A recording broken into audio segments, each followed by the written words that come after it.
भक्तों, क्या आप जानते हैं कि 27 मई को आने वाली पद्मिनी एकादशी कोई साधारण एकादशी नहीं है। ये मलमास या अधिक मास में आने वाली वह चमत्कारी तिथि है जिसके बारे में स्वयं भगवान श्री कृष्ण ने अर्जुन को एक ऐसा रहस्य बताया था जिसे सुनकर अर्जुन भी हैरान रह गए थे। अगर आपने इस दिन वह एक खास गुप्त चीज चुपचाप किसी गाय को खिला दी तो मैं आपको विश्वास दिलाता हूं कि आपकी ऐसी कोई मनोकामना नहीं बचेगी जो पूरी ना हो। लेकिन जरा रुकिए, अधिकतर लोग गाय को चारा या रोटी तो खिलाते हैं पर उन्हें उस प्राचीन और गुप्त तरीके का ज्ञान ही नहीं है जिसका वर्णन हमारे ब्रह्म वैवर्त पुराण में किया गया है।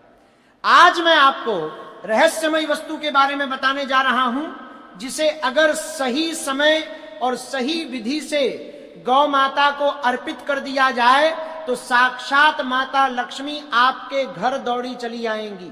हाँ, आपने बिल्कुल सही सुना, माता लक्ष्मी दौड़ी चली आएंगी।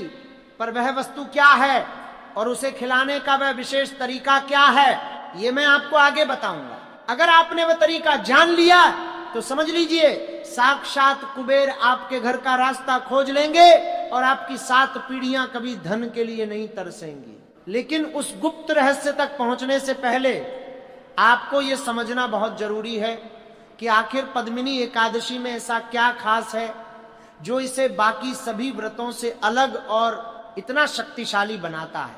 हमारे सनातन धर्म में हर महीने 2 एकादशी आती हैं, लेकिन पद्मिनी एकादशी 3 साल में सिर्फ एक बार आती है। यह अधिक मास की शुक्ल पक्ष की एकादशी है।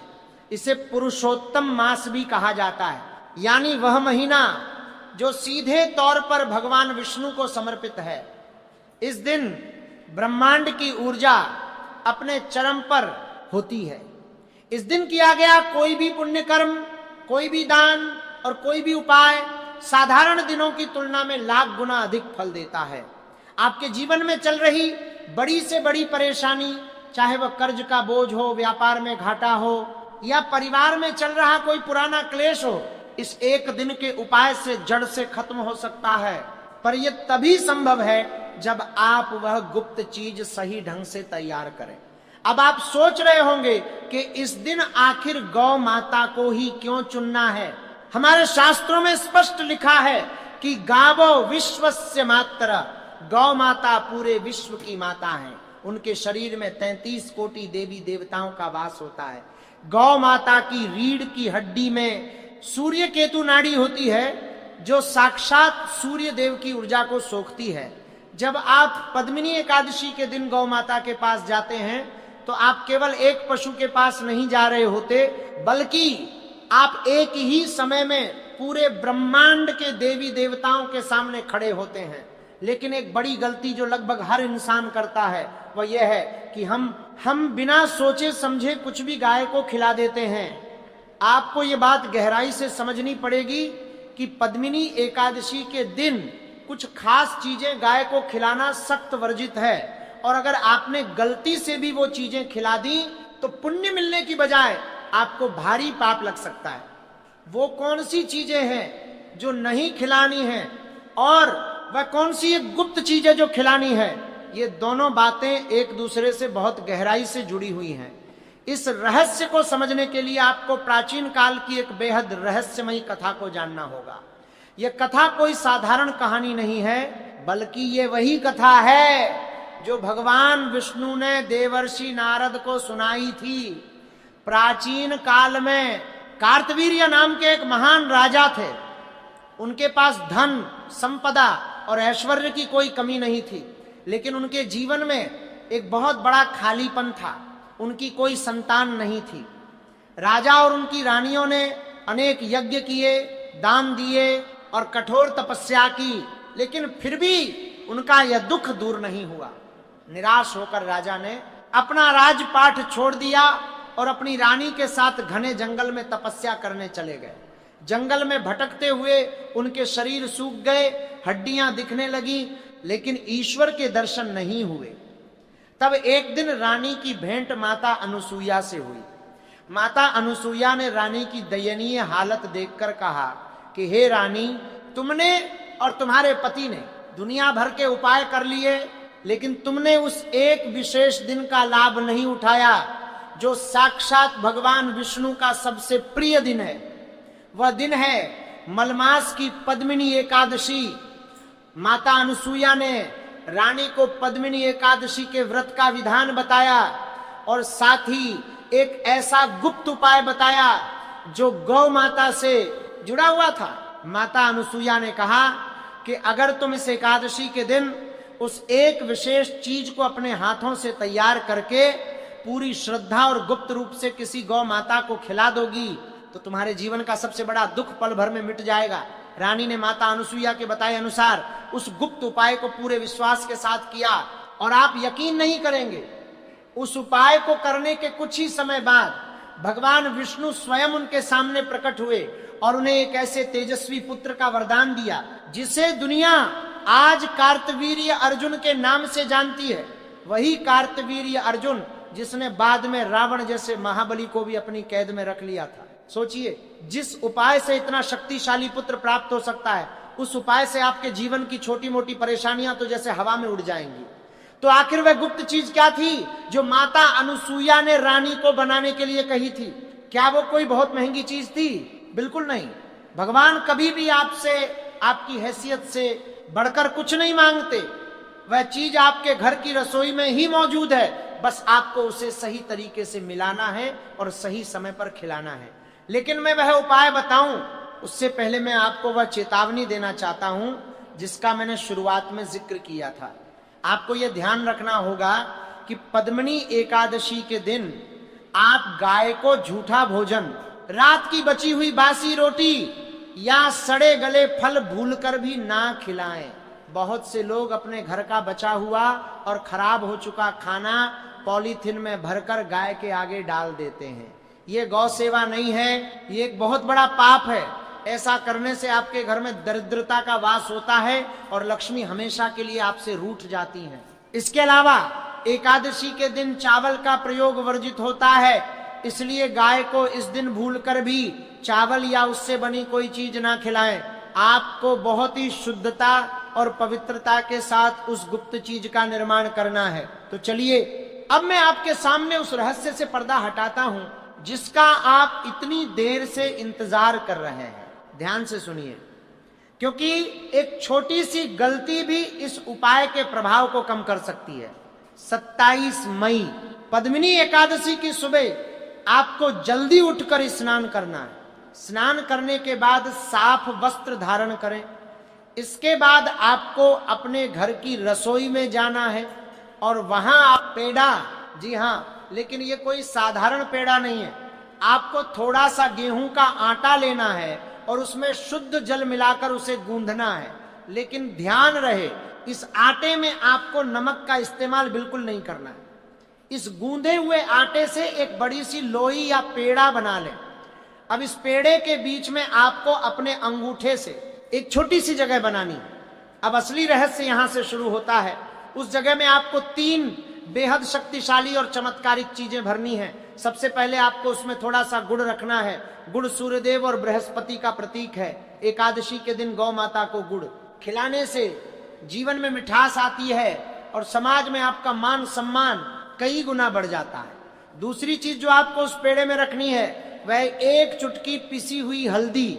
हल्दी को भगवान विष्णु का सबसे प्रिय माना गया है। यह शुद्धता, सौभाग्य और धन की प्रतीक है। जब हल्दी गौ माता के मुख में जाती है तो आपके जीवन से हर तरह की नकारात्मक ऊर्जा और बीमारियों का नाश हो जाता है। और तीसरी चीज जो सबसे ज्यादा महत्वपूर्ण है और जिसके बिना यह उपाय अधूरा है वह है काले तिल। जी हाँ, काले तिल।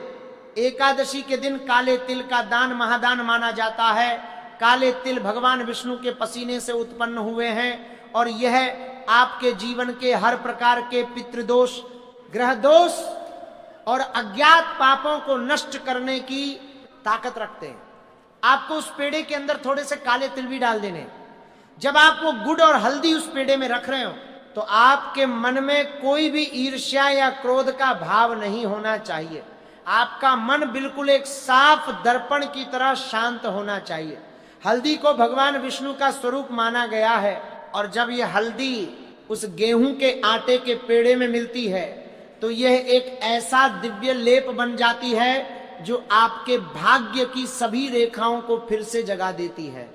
क्या आपने कभी सोचा है कि हमारे पूर्वज क्यों हमेशा हर शुभ कार्य में हल्दी का प्रयोग करते थे? क्योंकि हल्दी में वो ब्रह्मांडीय ऊर्जा खींचने की क्षमता होती है जो साधारण चीजों में नहीं होती। अब इस पेड़े को अच्छी तरह से बंद कर दें ताकि अंदर रखी हुई सामग्री बाहर ना गिरे। ये सिर्फ एक आटे का पेड़ा नहीं है, ये आपकी किस्मत की चाबी है। अब इस पेड़े को अपनी दाहिनी हथेली पर रखें और भगवान विष्णु और माता लक्ष्मी का ध्यान करें। अपनी जो भी मनोकामना है, चाहे वह नौकरी को लेकर हो, व्यापार को लेकर हो, शादी विवाह में आ रही रुकावट को लेकर हो, या फिर धन से जुड़ी कोई भी समस्या हो, उसे अपने मन में पूरे विश्वास के साथ बोले। आपको ऐसा महसूस करना है जैसे आपकी वह मनोकामना पूरी हो चुकी है। इसके बाद आपको अपने घर से बाहर निकलना है और किसी गौ माता की तलाश करनी है। जब आप गौ माता की तलाश में निकलें तो एक बात का विशेष ध्यान रखें, आपको किसी ऐसी गाय को खोजना है जो शांत स्वभाव की हो। जब आप उस गाय के पास जाएं तो बिल्कुल भी हड़बड़ी ना दिखाएं। बहुत से लोग गाय को देखकर डर जाते हैं या दूर से ही खाना फेंक देते हैं। ऐसा बिल्कुल भी नहीं करना है। आपको गौ माता के बिल्कुल पास जाना है, उनके नेत्रों में देखना है।